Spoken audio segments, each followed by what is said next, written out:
मी कृष्णकांत फड, राहणार हाकणकवाडी।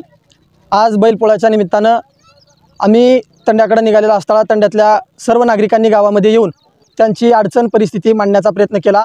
आम्ही गावातले सर्व नागरिक इथं येऊन तळ्याची पाहणी केल्यानंतर राठोड तांडा आणि नाईक तांड्याकडे जाणारा एकमेव रस्ता असलेला हा रस्ता आज पाण्यामध्ये वाहून गेलेला आहे। जवळपास कमरे इतकं पाणी या वाटेवरती जमलेलं आहे। या लोकांच्या दवाखान्याची परिस्थिती, या लोकांच्या शाळेची परिस्थिती या लोकांनी कशी हाताळावी हा आमचा सत्ताधाऱ्यांना आज या पाण्याच्या इथं निमित्ताने प्रश्न उपस्थित झालेला आहे।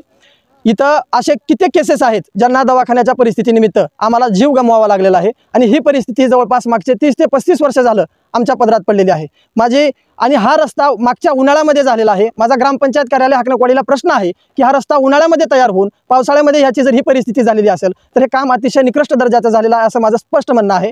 आणि येणाऱ्या काळामध्ये विधानसभा निवडणुकीमध्ये जर तालुक्यावरच्या नेतृत्वानं आमच्या ह्या समस्येकडे लक्ष नाही दिलं तर हाकणकवाडीचे सर्व नागरिक मिळून आम्ही येणाऱ्या निवडणुकीवर बहिष्कार टाकू। कारण आमचा प्रश्न मार्गी लागत नसेल तर आम्हाला या लोकशाहीवरून काही देणं घेणं उरलेलं नाही। आणि तुम्ही पाहू शकता की येणारे लहान बालक, लहान मुलं त्यांची शाळा सुटलेली आहे आज पोळ्यानिमित्त, ते अशा परिस्थितीमध्ये त्यांच्या कमरे इतक्या पाण्यामध्ये पाठीवर दप्तर घेऊन ते जात आहेत। जर यांना जर काही झालं तर याचा जबाबदार कोण हे राठोड तांडा नाईक तांड्यावरील नागरिक प्रश्न उपस्थित करत आहेत।